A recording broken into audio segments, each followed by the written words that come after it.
Allah subhanahu wa ta'ala says in the Quran, corruption and decay have appeared in the earth and in the sea because of what the hands of man have acquired, so that he might taste them something of what they themselves have worked, that perhaps they will return.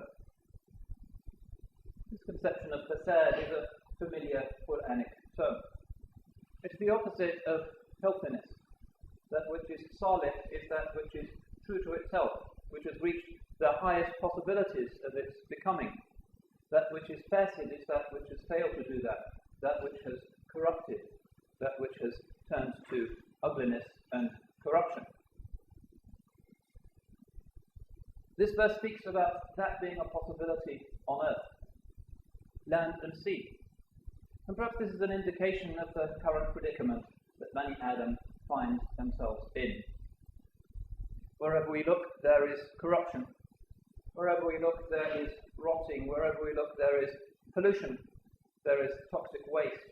There is a disturbance of the profound order and balance which Allah subhanahu wa ta'ala has set in creation. What could be more absurd than the fundamental economic activity of modern mankind, digging up materials from holes in one part of the earth, spending billions transporting them, and then transforming them into products which we hardly ever use, and then burying them again in a hole somewhere else on the planet. That seems to be the basis of our modern economic activity, and it surely is covered by the revealed term fasad. Scratching at the surface of the earth, we are causing it to be corrupted. Sometimes scientists with a romantic way of looking at things say that the earth, in its state of global warming, has got a fever, running a high temperature. And the reason for this is the bacteria which is upon it, which is causing the organism to be sick. That bacteria is Bani Adam in a state of fasad. Human beings that are no longer in balance with the rest of the created order, but are in an imbalanced and frantic state, cancerous, multiplying, the greed knowing no bounds. Allah subhanahu wa ta'ala has told us that that is not the purpose of creation. That is not what the natural order is for. إِنَّ فِي خَلْقِ السَّمَاوَاتِ وَالْأَرْضِ وَاخْتِلَافِ اللَّيْلِ وَالنَّهَارِ لَآيَاتٍ لِأُولِي الْأَلْبَابِ. In the way the heavens and the earth have been created, and the succession of night and day, there are signs for people who reflect. الَّذِينَ يَذْكُرُونَ اللَّهَ قِيَامًا وَقُعُودًا وَعَلَى جُنُوبِهِمْ. Those who remember their Lord standing and sitting and on their sides. وَيَتَفَكَّرُونَ فِي خَلْقِ السَّمَاوَاتِ وَالْأَرْضِ. And they think about the way in which the heavens and the earth are created. سُبْحَانَكَ مَا خَلَقْتَ هَذَا بَاطِلًا. You have not created this in vain.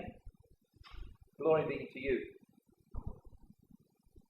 That's the difference between the person of faith as he sees this extraordinary landscape of signs, beautiful signposts leading to that which is the source of their beauty, and the modern unbeliever as he looks at them thinking that they refer only to each other. Hard to imagine that Bani Adam could have sunk so low, but this is the state of fasad in the souls of very many, including those who are powerful, including leaders of corporations that pollute, including leaders of states that adopt environmentally unsustainable policies, including ordinary human beings that just are told, because they know no better, and there's nothing any longer that tells them anything better, that there is an alternative, that life is about earning and consuming, taking a holiday, and then earning and consuming once again. The Quranic vision is the exact opposite of that. The Quran is unique in its celebration of Allah's ayat. This is the particular quality of the revelation which is appropriate to our particular cycle in history. Surah Ar-Rahman is a particularly beautiful example. But we know that the sun and the moon are there بحسبان. الشمس والقمر بحسبان. والنجم والشجر يسجدان. And the stars and the trees prostrate. وَالسَّمَاءَ رَفَعَهَا وَوَضَعَ الْمِيزَانَ. And the heaven, he has caused it to be high, and he has established the balance. أَلَّا تَطْغَوْا فِي الْمِيزَانِ. That you should not upset the balance. وَأَقِيمُوا الْوَزْنَ بِالْقِسْطِ وَلَا تُخْسِرُوا الْمِيزَانَ. And establish the balance justly, and do not disorder it. Do not deny it its full measure. وَالْأَرْضَ وَضَعَهَا لِلْأَنَامِ. And the earth he has set forth for the creatures. فِيهَا فَاكِهَةٌ وَالنَّخْلُ ذَاتُ الْأَكْمَامِ. In it there are fruits, and there are palm trees with spreading branches. وَالْحَبُّ ذُو الْعَصْفِ وَالرَّيْحَانِ. And grain with husks, and sweet herbs. فَبِأَيِّ آلَاءِ رَبِّكُمَا تُكَذِّبَانِ. So which is it of the favours of your Lord that you deny? And the surah goes on. But this is only one part of the large Quranic vision, waking human beings up. Because if we don't see what we are meant to see, that is to say, the world as a set of signs, everything as being a book that can be read, just as Allah's ayat in the Quran are there to be read, and not there just to be admired for the beautiful calligraphy. Unless we can read them, unless we can see them and understand them, then there is something drastically wrong, and that's the basis of this fasad. That's when the balance becomes lopsided. The Quran's vision is of the earth established lil anam, for the creatures. It doesn't say for humanity. Anam means everything that walks and moves and breathes. And we know that in the deen of Sayyidina Muhammad sallallahu alayhi wa sallam, there is a particular reverence for the created order, and particularly for the animal order. The Prophet sallallahu alayhi wa sallam says, وَلَكُمْ فِي كُلِّ كَبِدٍ رَطْبٍ أَجْرٍ. He is asked, Ya Rasulullah, can we be rewarded for kindness done even to dumb animals? And he says, you will be rewarded for a kindness done to anything that has a wet liver. In other words, even basic things, mice and so forth, if you're kind to them, Allah subhanahu wa ta'ala regards this as something worthy of being rewarded. Why? Because you have established your due place in the balance. The world is not just there for you to adopt a policy of smash and grab. The world is not created as a kind of supermarket orbiting the sun that you just push your trolley down and absent-mindedly pull off the shelves the things that you want to eat that evening. The world is something else. The world is about meaning. And the rizq and the ni'mah that we get from it are actually the smallest aspect of what we can benefit from the signs of Allah subhanahu wa ta'ala in the creation. But of course, we are grateful to the Mun'im. We are grateful to the one who has bestowed all of this, to the extraordinary range of things that human beings can take and do take and lawfully take from this earth. Such extraordinary beauty. No other species has that range of things that it can take and can eat and can consume and can drink and can exist in different environments. But that's just the least part of it. The shukr for that is what makes it valid. If you give shukr, that means that you're entitled to take it. If you say Allahu Akbar, you're entitled to take the animal. Otherwise, it's just more stuff. You won't be able to differentiate between the animal order and the mineral order. You'll treat the animals as if they're just something you can quarry or mine. Battery farms. Similarly, if you don't recognize the principle of shukr, you're not going to be able to differentiate properly between the animal orders and the human order. You're going to think it's just a matter of degree. And therefore, if there's something wrong in the world, then it's just about poor engineering. All we need is more technology and science will find a solution. Very unscientific thing to say. Science may find a solution. It may not find a solution. There's nothing in science that guarantees that it will find a solution to any of the problems that human beings create using science. That may happen. It may not. We might find a remedy for global warming. We might all suffocate in 50 years' time. Allahu A'lam. But the Quranic perspective is the deep perspective.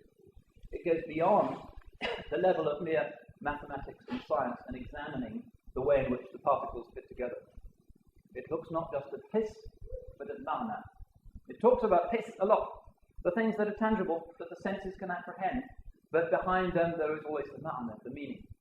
And that's the difference between the basar, the ordinary vision that the ordinary human being has when he looks at the things of the world, and the basira, the insight of the believer. And ours is the age of iltimas al-basira, the putting out of the inner sight. We are blinded. The more we can see the things, the less we can see what the things mean. And the result is this fasad, this corruption, this disorder in the natural order, the natural balance. So we can see this so far. We can understand that Allah subhanahu wa ta'ala has set up this creation not just as something to be indulged in, but as something to be amazed by and as something to learn from, because every part of it points towards him, points towards his creative power. The tough dimensions of that and the beautiful dimensions of that, all of that can be seen by people who have this basira as they look at the world. But there's something even more extraordinary that the Quran also says about the natural order. تُسَبِّحُ لَهُ السَّمَاوَاتُ السَّبْعُ وَالْأَرْضُ وَمَنْ فِيهِنْ وَإِن مِّن شَيْءٍ إِلَّا يُسَبِّحُ بِحَمْدِهِ وَلَكِنْ لَا تَفْقَهُونَ تَسْبِيحَهُمْ إِنَّهُ كَانَ حَلِيمًا غَفُورًا. Which is a really extraordinary thing to say.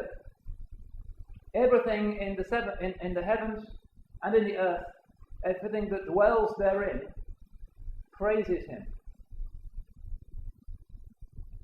Everything that is in the heavens and the earth praises him. And the heavens and the earth themselves praise him. There is nothing but that it has its own form of praise. وَلَكِنْ لَا تَفْقَهُونَ تَسْبِيحَهُمْ. It is just that you don't understand their praise. And Allah is the gentle for forgiving. That's how the verse ends. So what is this? It's gone beyond just the world of passive signs that point us on to something that is meaningful, that explains our proper place in it. It's saying it's not just human beings that engage in tasbih. It's not just human beings that are religious, that have this impulse to give thanks, to express their sense of humility and adoration at the maker of this abundance. The creation itself does it. And that's very characteristic of the Qur'an's comprehensive view of creation. And the ulama here will scratch their heads and say, what exactly does it mean? How can the heavens and the earth, as well as conscious entities like human beings, that's easy, but how can the heavens and the earth give thanks and give praise?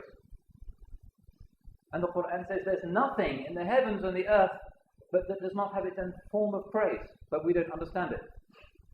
And elsewhere we know that the birds with their two wings and the animals that crawl on the earth, all of these have their own salat and their own tasbih.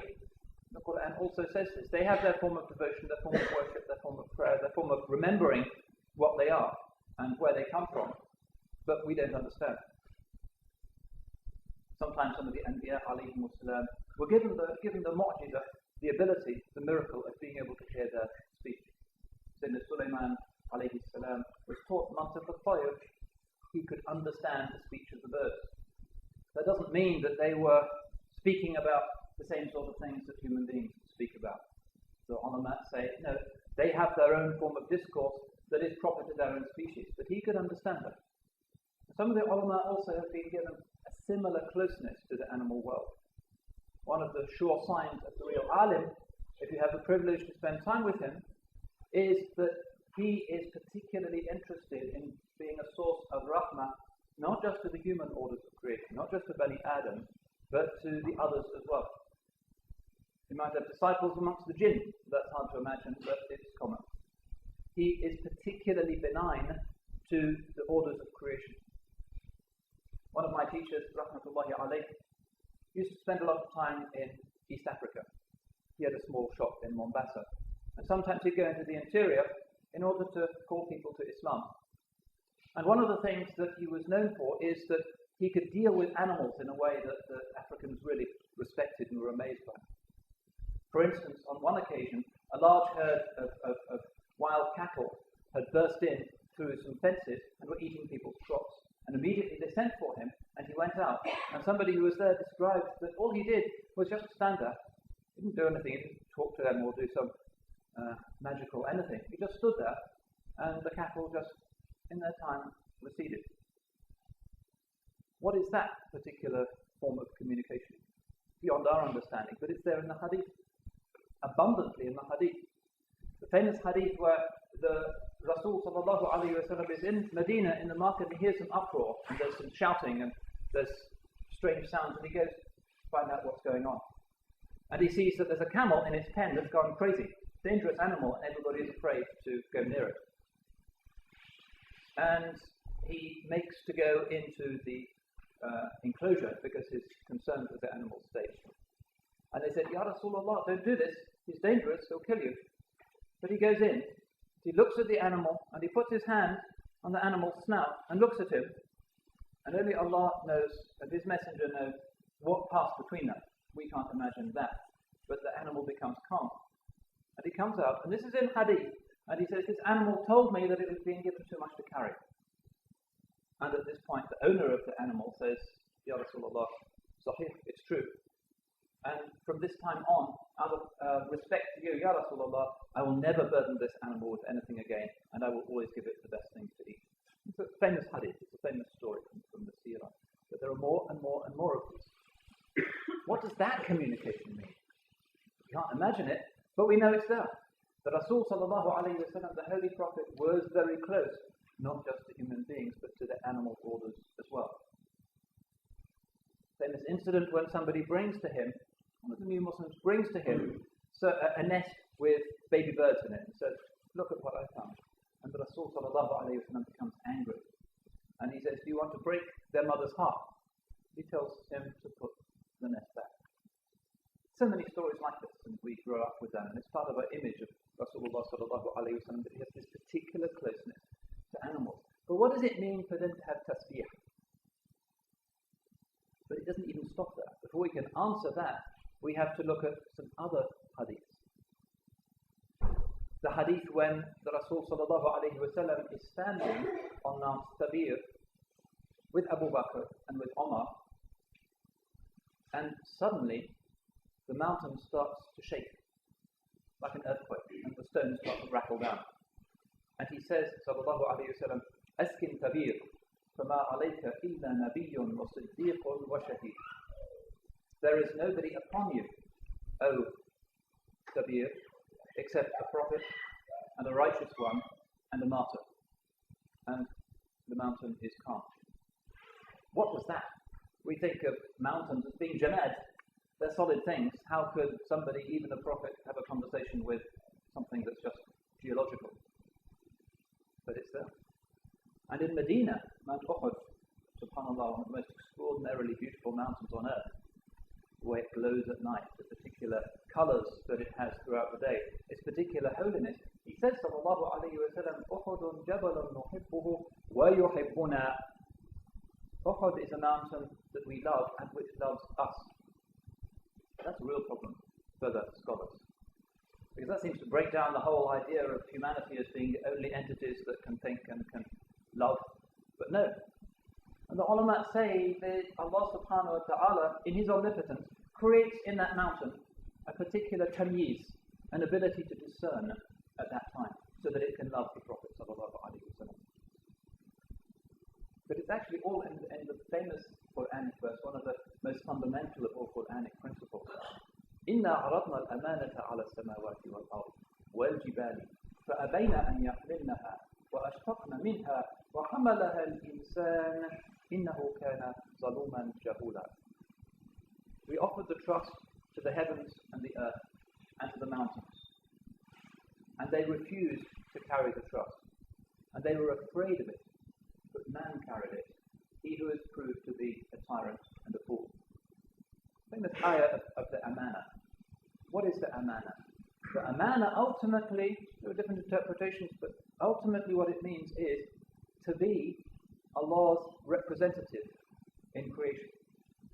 To have the ability to corrupt creation more than anything else has, بِمَا كَسَبَتْ أَيْدِي النَّاسِ, because of what people's hands have acquired, not because of anything else. The creation left to its own devices kind of sorts itself out and becomes stabilized. It's only the human element that corrupts it, that causes this fasad. Or alternatively, he can be Allah's Khalifa on the earth and he can bring it healing. That's the amana. And he does this by knowing right from wrong. There's an ethical dimension of that. How to behave, relationship things, not just how you deal with animals and insects and the earth and heaven, all of that. It's how human beings behave with each other. How men and women interact with each other. How children and parents interact with each other.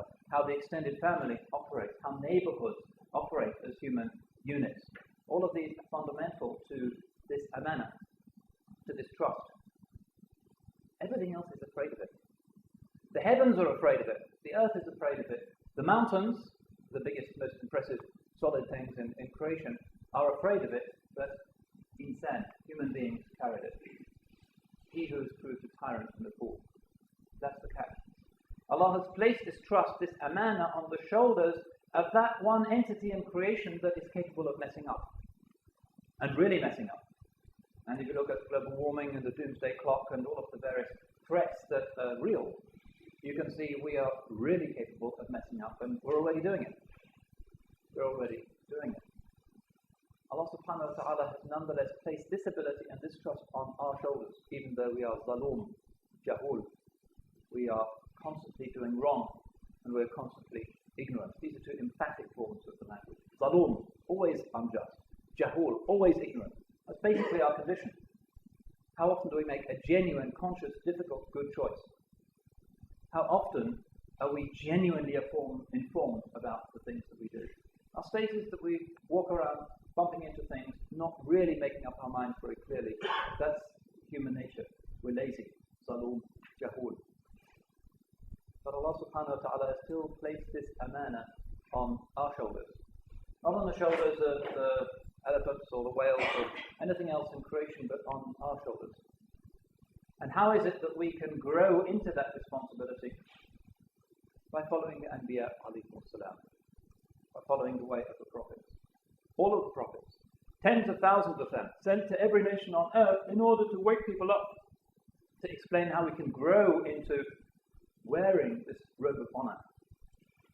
All of them in every culture. وَلِكُلِّ قَوْمٍ هَادٍ, the Quran says, to every people there has been sent a guide. It's not just the Arabs of Arabia, to every people there has been sent a guide.